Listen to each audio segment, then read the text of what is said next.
Hello, everyone, and welcome to The Advisor. I am Lisa Urbanski, co-host of the show, coming in from Canada, here today with Alex Hristov.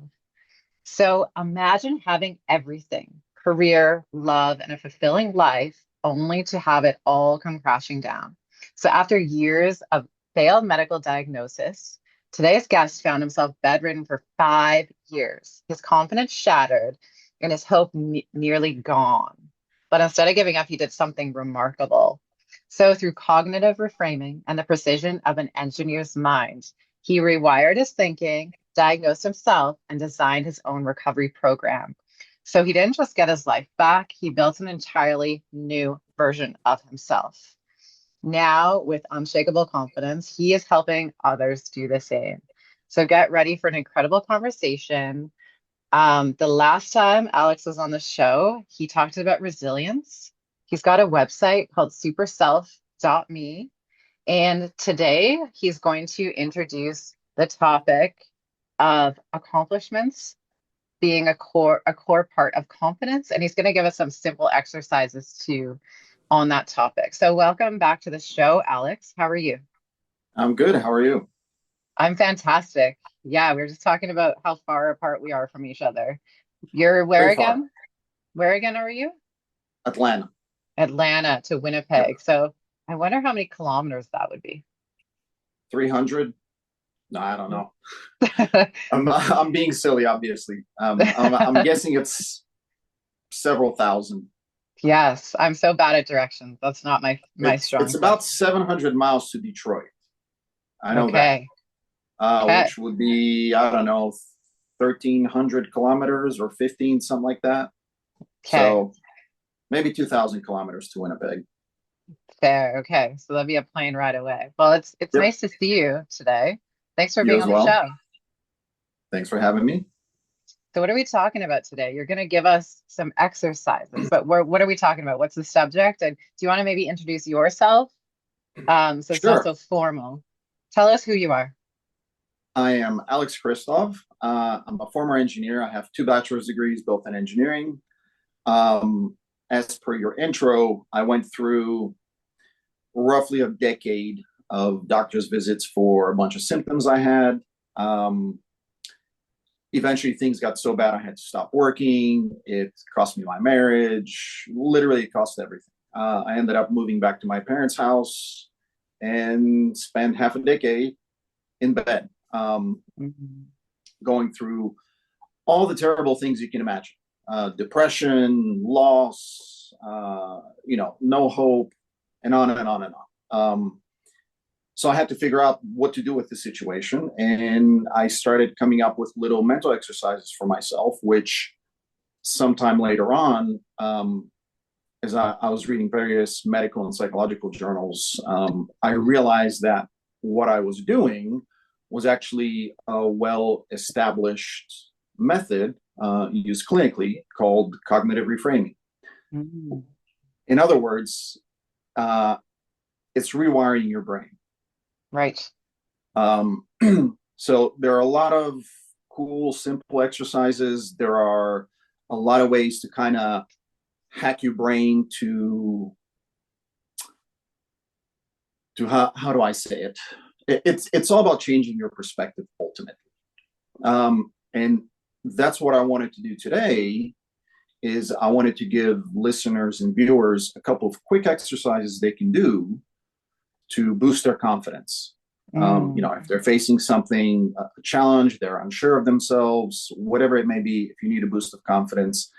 And the key here is that these exercises are not, so if people go back to past episodes, Stacy and I have talked a lot about affirmations and how affirmations are generally not very effective because for the most part, we know that we're just saying a thing for the sake of saying it because somebody told us it works. Where in reality it doesn't because 99% of the time it's not based on fact. So Mm. for affirmations to work, we have to base them on facts. So you say the affirmation, you add the word because, and then you give facts from your own life. That's when they work. So these two exercises are really simple, and that's what they're based on. And as with any new habit forming, the key is consistency. Mm. So if you guys are ready, I'll just get right into it. I think we're ready. Okay. So the first one is very simple. When you're unsure of yourself, you have a big challenge coming up, or whatever it may be, you're not sure you can get through it. What you do is you go back to the most difficult thing you've ever been through. Maybe it was professional, maybe it was personal, whatever it may have been. Think about how you felt then. Remember all the details, how tough it was, and on and on and on, right? Bring it back, make it real, go back to that place. Mm. And the key here is that you're still here today. So you made it through whatever that was. So that is factual evidence from your own life that you're capable of handling difficult things. You're capable of making it through difficult things. You're resilient, you're strong, you have the drive, you have whatever it takes to make it through something difficult. Very simple exercise. Again, the key, as with any other habit forming, cognitive reframing, whatever you want to call it, is consistency.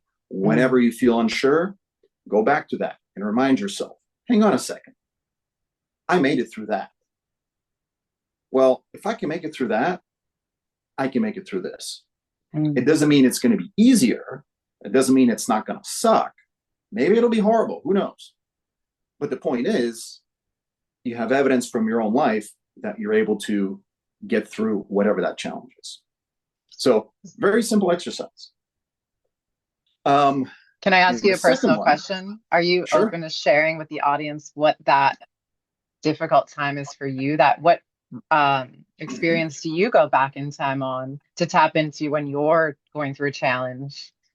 Typically, now it's naturally become those 5 years of hell. I had to generate hope from thin air. And I can give you a super easy exercise for that as well. Ooh, we get extra. I love it. It goes kind of like this. So as my life fell apart around me and everything went up in flames, naturally, I went into a heavy depression, which is a small side note. It was very interesting because I didn't really realize what was going on. And this was the very first kind of glimpse that I had of being able to reprogram yourself. So I went into this heavy depression, and finally it dawned on me that I'm depressed because I'm mourning. And it was like, you were I'm depressed grieving. because you were mourning. Oh, okay. I was mourning, literally Right. mourning. When I really started to think about what am I feeling, it was like, well, I'm at somebody's funeral, somebody who I love. And then I'm like, well, nobody died. What happened? And finally it dawned on me. It was my funeral because my entire life was now gone. All I had was a room in my parents' house. And when I could, I'd go downstairs, I'd eat, I'd maybe sit in the backyard for a few minutes. But that was it. And so then I thought to myself, okay, I get why I'm depressed, heavily depressed. Now, what the hell do I do with it? And so then I started thinking about, well, what is it that's keeping me from getting out of this? And I thought about it, and I realized that the future to me was basically like a black corridor, no doors, no windows, nothing, just going on forever, narrow black corridor. And I thought, well, this is super miserable. I don't want to live anymore. I literally don't want to live. So what the hell do I do with that? And I came up with two things. And this is, again, key to any kind of changing of your mentality is you have to base things on facts. So I thought to myself, well, I can't just think positive thoughts. if I'm doing that, I'm pretending that what happened to me, that all this loss that occurred, I'm pretending it didn't happen. And, that's the path to insanity. You can't just pretend things didn't happen. They did. So I'm like, well, okay, so I can't just think positive thoughts. However, and these are the facts, these are the two facts I came up with. One is I don't know the future. And the second is I consider myself a fair person.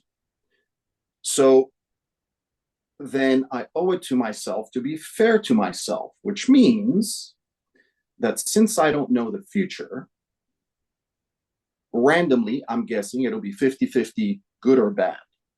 So when I have these terrible thoughts of what my future is going to look like, I'll have the bad ones, the dark ones, because they're legitimate. I'm going through something. I have these feelings. They are real. So yes, I'll have those thoughts. But when I feel those thoughts, I'm also going to give myself a positive version.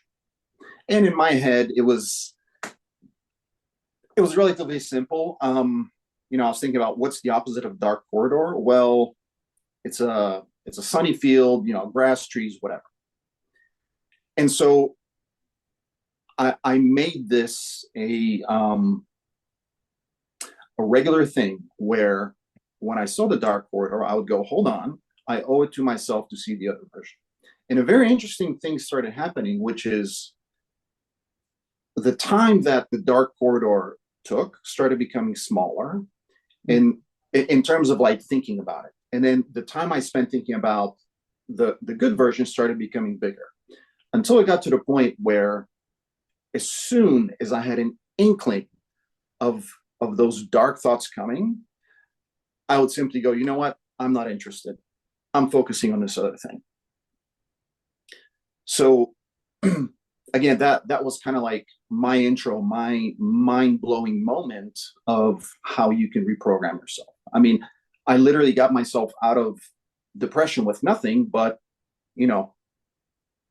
just a stupid little exercise that I came up with, which turned out to not be stupid at all. I was just going to say, it doesn't sound so stupid after all. To give you the No, ability to it was change incredible. the story that you were telling yourself changed your life. That's pretty incredible. Correct. And again, the key is it was based on facts, right? The two facts are I don't know the future and I consider myself a fair person. Because if we're not adding facts, whatever it is we're telling ourselves, we know that we're just telling ourselves. We know we're probably lying to ourselves, right? If you say something like, today is going to be my day, that doesn't really work because today is going to be my day. It's not based on any facts, number one. Number two, it requires the rest of the universe to decide to revolve around us and make everything happen in a way that makes us happy. That's incredibly unrealistic. So how would you reframe that statement then? Well, I wouldn't have that statement at all because I don't know what's going to happen today. Right. So what would you say instead? Well, it depends on what's going on. If I have a job interview, I would say, well, today I'm going to go into this thing knowing that I have such and such experience. I have such and such skills.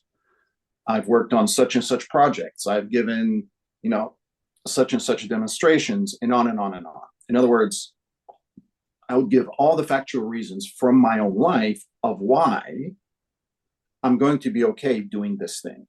I don't know what the outcome will be because the outcome doesn't depend only on me. I may be the perfect candidate, but whoever's interviewing me may be in a bad mood, or maybe they just don't like my hair or whatever it may be, and they may not hire me. Or maybe they want to hire me, but 2 days later, before they're able to give me an offer, the bean counters come in and say, budget slash. So, right, we don't know what the future is going to be. So we can't hang our hopes on it.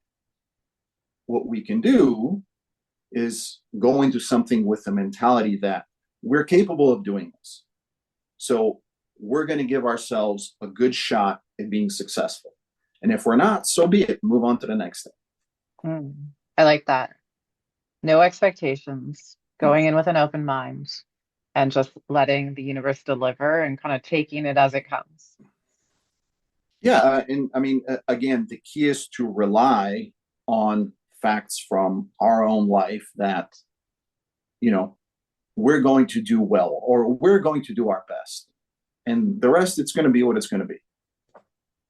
Yeah. So what was it like? What was the very first thing you did when you started feeling better and like picking your life back up? Like, how did you start teaching yourself cognitive reframing? Do you remember the turning point and how that came into fruition and where that began?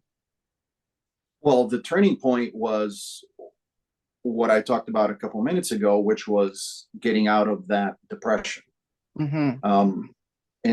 At that point, I realized that, okay, I've stumbled onto something really, really powerful. Now, what do I do with it?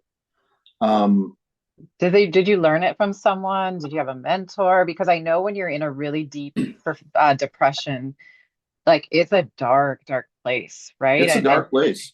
so it takes something really significant to kind of pull you up for a second, and then you can grab onto it. So do you know what that was? Can you pinpoint that? No, there was nothing really. It was purely survival. I mean, I had Mm, things had gotten so bad that I genuinely considered suicide. I decided how I'm going to do it. I had all the things mm. needed in my Amazon cart. All I had to do was click buy. But I've always simply loved life. It hasn't always been great, but I've always loved it. I've always wanted to know what's going to happen tomorrow. I've Mm. always wanted to see my friends one more time, to see my family one more time, to do whatever it may be. Right. Um, so, this idea of suicide had nothing to do with I don't want to be alive. It had to do with I need a way to escape the physical pain that I'm in. Um, but yeah, I mean, there was no particular turning point. It was just a matter of I need to figure out how to survive. And the first part was I can't focus on anything until I'm out of this depression. So then Hmm. once I got out of the depression, then I could start doing things like reading medical journals to try to figure out what's wrong with me, to diagnose it. At the same time, figuring out various mental exercises to continue getting out of bed every morning and making it through the day, and so on and so forth. In other words, resilience. And I gave a few examples of those in the last episode. Um, so yeah, and since I made it out of that, which that 5 years is what I call the dark years. So when this whole conversation started with you asking me, well, what do you rely on? What do you look back on? It's those 5 years where I figured out that I can decide how I think and that it's real. I diagnosed myself. I came up with a rehab program for myself. And then I had to re enter the world, which was really, really weird. Very, very existential Mm. thing. Again, depression. There was naturally a lot of anxiety. I mean, when you're used to seeing nothing but a house and a backyard, uh, a simple thing like taking a walk and looking at the trees and looking at the sky, the clouds, I don't even know how to put it into words. It was all so alien that I didn't know what to do with it. It was like all of a sudden I questioned my own existence. What am I? Mm. So yeah, I had to go through all that. Over the years, a lot of friends had moved away, so I had to make new friends. Um, I'd never used dating apps before, got on those. That's a Had to whole figure nother out. podcast. Oh yeah. Um, but yeah, did all that. Started a business, and but yeah, when I think about doing something difficult, I go back to those times, and I'm like, you know what? Literally, I can do anything. And that was part of my thought during those years was, you know, regular people have it so easy. Like regular life is child's play. If I can ever get out of this, Mhm. I'm going to do whatever the hell I want to do. Like nothing is stopping me. And to a significant degree, if I'm scared or anxious of doing something, I'm like, no, no, hold on. A few years ago, I told myself, if I ever get out of that, nothing is stopping me again. So I may be anxious, I may be scared, but I made a promise to myself. So here we go. And that's that. Yeah, and at the beginning of the episode, I know you wanted to touch on this a little bit, but you wanted to talk about how accomplishments are a core part of confidence. So do you want to touch on So, that? yep, accomplishments are very important. I mean, there's really three parts. There are three things that lead to someone being confident. The easy one is physical exercise. Like it or not, if you exercise, you will feel more confident. There's just no way around it. Exercise creates all kinds of awesome juices in your brain, and you're going to get a good high. I don't care how you feel. The other is mental health. We all know there's a million books and podcasts and everything on mental health. But the third, and these are in no particular order, the third is accomplishments, because accomplishments allow us to lean on something. They are, again, we're talking about factual evidence. They are factual evidence that we are capable. So this exercise is super simple. It'll take a few minutes, but it's super simple. Basically, write a list of everything you've ever done. Mm. I'm not going to bother with tying your shoelaces, but let's say start with high school. All the classes you've taken, all the exams, if you've had AP classes, if you've done any kind of projects, if you've done sports, if you've done extracurriculars, do all that. If you've graduated from high school, write that down. Same thing for college. If you didn't go to college, write down what you did after high school. A lot of people who don't go to college, they had to, right out of high school, basically fend for themselves and potentially fend for others as well. All these things that you've done, write them down on a list. Professionally, all the jobs you've ever been hired for, all the raises you've gotten, all the promotions, all the big projects you worked on, all the recognitions, write everything down. And here is actually the key, because we are really terrible at valuing our own accomplishments, but we're really good at looking at others going, oh, well, he did that or she did this and blah, blah, blah, blah, blah. So what you have to do now that you've written your list, everything that you see on there that you're like, well, that's not really an accomplishment, take it off your list and put it on everybody else's list. And now think about, oh man, everybody's done that, but I haven't. If that makes you feel not so great, that means that is an accomplishment. Put it back on your list. Mm. So now that you have that entire list, anytime you're unsure of yourself, remind yourself, look at that list. Hold on, I have actually accomplished all these things. They are factual proof that I am capable. I'm capable of learning new things. I'm capable of, how do I say this? I'm capable of working for a prolonged period of time towards a specific goal, right? Which means I am resilient. I'm capable of making it through difficulties, through so on and so forth, whatever it may be. I have one for you. I'm capable of showing up on a podcast and inspiring your audience to Absolutely. be more confident. Absolutely.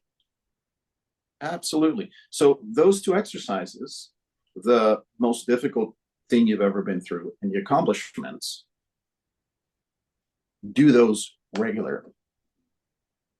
Because so everybody talks about consistency.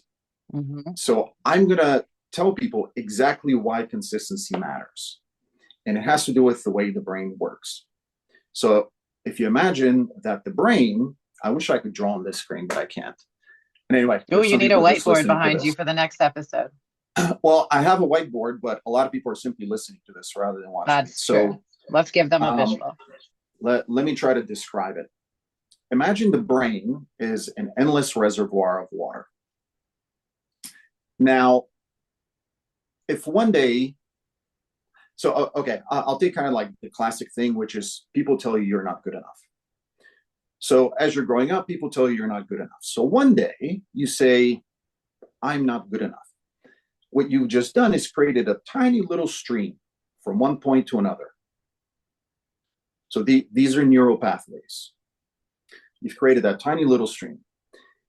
If you never repeat that to yourself again, that stream is going to dry up and disappear. But if you continue repeating it to yourself, it's going to become a bigger stream and a bigger stream and a bigger stream. And at some point, it becomes a river. And Mm. it's a big raging river that you can't get out of. Mm-hmm. You can try to put a dam across it, but that's not going to work for long. The river will break the dam. So if this particular neural pathway or this river is I'm not good enough, that now becomes a part of your identity. So if you can't put a dam across it, what the hell do you do with it? What you do is you come up with again, factual evidence of why you are good enough. And every time you have that thought, I'm not good enough, you follow it up with, I am good enough because blah, blah, blah. You list out the reasons. So now what you're doing is you're taking a tiny little stream off of that river and you send it off in a different direction. And the more you do that, the bigger that stream gets. And as it gets bigger and you're rerouting the water in a different direction, you start starving this river of its water to the point where if you do it enough, this river of I'm not good enough is now dry because everything's been rerouted to the I am good enough river. And this is actually biologically how the brain works. Mm-hmm. A book that I call my Bible is The Brain That Changes Itself. It's written by a medical doctor. Anybody who hasn't read it, go read it. It's amazing. And it talks about exactly this. It's rewiring your brain, rewiring anything else. When you think about motor memory, so athletes, if you take, I don't know, any professional athlete, let's say tennis, and a tennis player, if you ask them to screw up their serve, they actually have to work at screwing it up because Totally. they've done it so many times that it's now automatic. They are stuck in that river now of the optimum serve. Mm-hmm. And to screw it up, they actually have to work at it all the time. Actually, I have an even bigger example. You guys are going to have to go to YouTube for this. There's a guy who took the handlebars on his bike and made them so you actually have to turn the opposite way. So to Oh turn left, God, yeah, that's exactly. terrifying. To turn left, you turn the handlebars to the right, and vice versa. The amazing thing is, so at first, he built this bike, and first few times he tried it, naturally he fell over immediately, and he's like, I'm Yeah. gonna kill myself. There's no way. But Yeah. he stuck with it, and eventually he figured it out, and it started being second nature.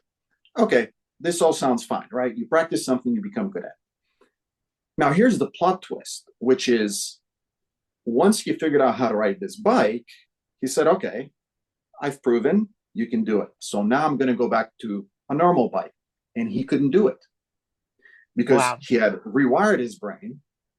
That muscle memory was gone and it was now rewritten with something else. So he had to go through that whole period of relearning how to steer a bike just to get back to normal. Wow. Yeah, that's a So, pretty powerful example. and that's how the brain works. That's why consistency matters. Mm. Do you want So to as tell far as us? Sorry, I interrupted no, you. I was just going to say, as far as these two exercises go, you got to be consistent. Anytime you're unsure of yourself, do these exercises. I mean, every single time, and eventually it'll sink in, and you won't even have to do it anymore. It kind of becomes a built-in thing where something comes up and you're like, I'm not sure, but well, you know what? I'm going to do it. It may not be successful, but I'm going to do it because I know how to do things. Amazing. Do you want to tell us about superself.me? So I am, for all intents and purposes, superself.me. That's the domain for my website. It explains everything I do. It allows people to subscribe to my newsletter. I literally give everything away for free.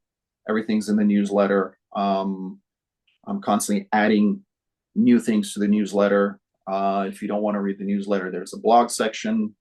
There's even more stuff there than there is currently in the newsletter.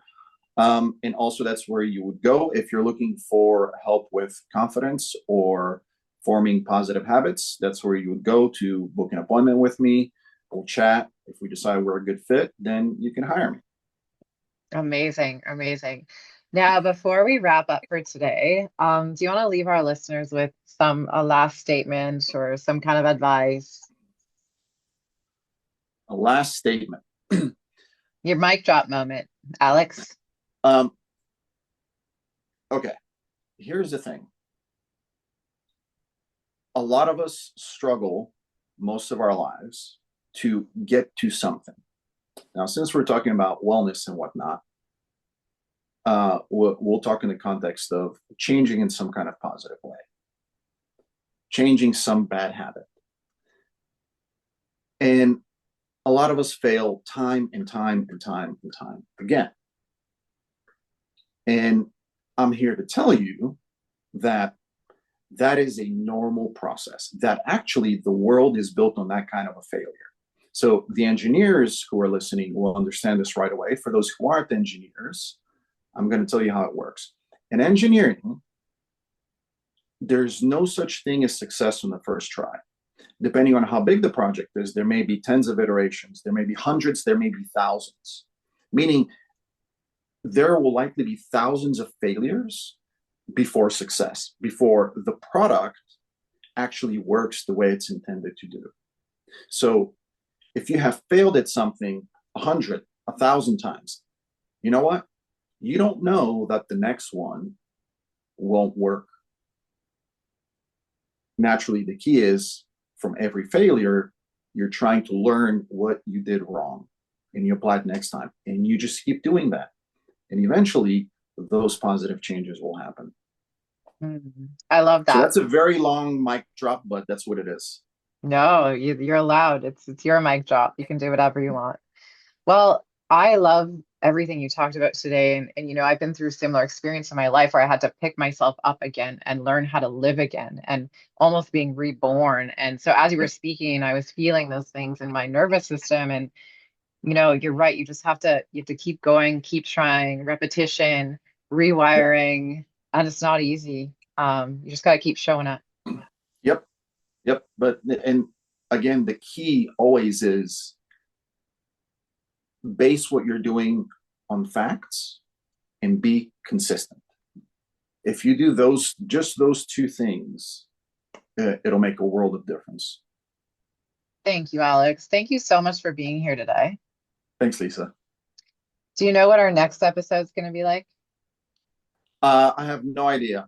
I tend Okay. to come up with what I want to talk about on these things like the day of. Okay. This Okay. one was a little different, but Well, we'll leave it in the air then, and our listeners will have to tune in next time to hear yep. from you again. So thank you for being here. It's been a pleasure. And Thank you to very much. all of you guys out there listening, thank you for tuning into The Advisor. Before we go, I do want to thank our sponsor, iHeartRadio and Speaker. Without you, this conversation would not have happened. So till next time, I'm Lisa Urbanski with The Advisor. Bye for now.